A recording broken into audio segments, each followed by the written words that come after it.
Assalamualaikum warahmatullahi wabarakatuh. Bertemu lagi kita pada sesi pembelajaran pada kali ini. Hari ini kita akan fokus pada subjek Bahasa Melayu tahun 5. Okey, Bahasa Melayu tahun 5. Masih lagi kita berada di tema 1, iaitu tema kemasyarakatan. Tetapi kali ini kita akan berfokus mengenai unit 2. Okey.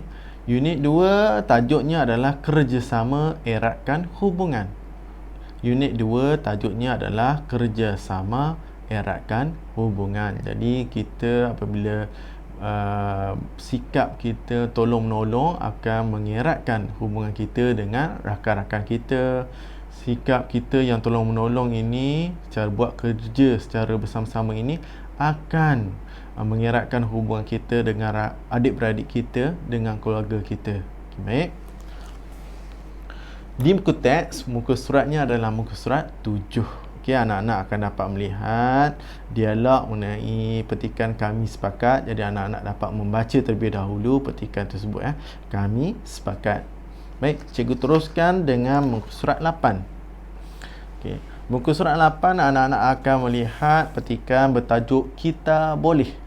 Jadi diharap anak-anak dapat membaca terlebih dahulu petikan Kita Boleh ini.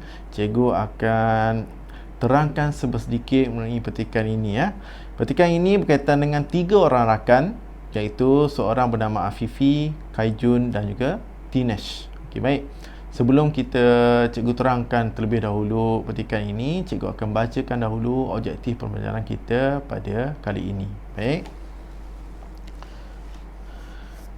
Bagi objektif pembelajaran kita pada kali ini adalah kita akan menyenaraikan maklumat tersirat pada petikan. Jadi anak-anak perlu mencari isi tersurat terlebih dahulu, dan berdasarkan isi tersurat itu anak-anak perlu mengenal pasti apakah maksud yang tersirat pada isi tersurat tersebut.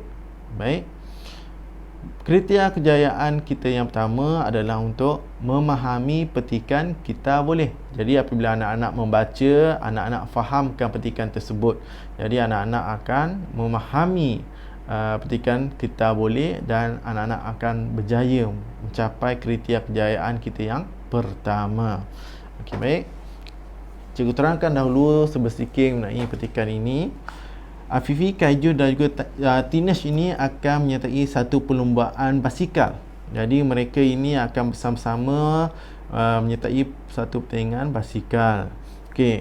Antara peraturan yang telah ditetapkan dalam perlombaan basikal itu adalah peserta perlu mempunyai kesihatan yang baik. Jadi kenapa peserta ini perlu kesihatan yang baik? Jadi memastikan sepanjang perlombaan itu peserta tidak akan mengalami kecederaan. Jadi tidak mengalami kecederaan itu adalah isi tersirat.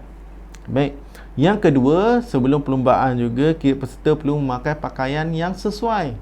Jadi apabila kita nak bersukan, jadi kita kena memakai pakaian yang sesuai. Contohnya memakai kasut, tidak boleh berselipar ketika bersukan.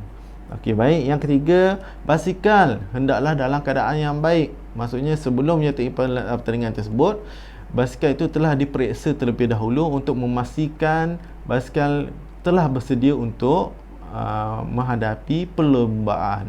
Okey, baik. Ketika perlombaan, peserta juga perlu mematuhi papan tanda. Okey, peserta juga perlu mengamalkan semangat kesukanan. Semangat kesukanan ini bermaksud anak-anak berlumba, tetapi anak-anak menghormati rakan-rakan. Bukannya kita terlampau mengejar kemenangan tersebut, tapi kita menghormati rakan-rakan kita. Dan akhir sekali, peserta perlu saling menghormati. Okey, baik. Itu ada sedikit peraturan-peraturan perlombaan yang anak-anak sebenarnya boleh baca pada muka surat 8. Okey, cikgu hanya terangkan sedikitlah mengenai petikan ini. Jadi kisahnya, Kaijun ni selepas perlombaan, Kaijun telah memenangi pertandingan tersebut, mendapat tempat pertama lah tu. Dan juga Afifi mendapat tempat yang keempat. Jadi Kaijun bertanya kepada Afifi.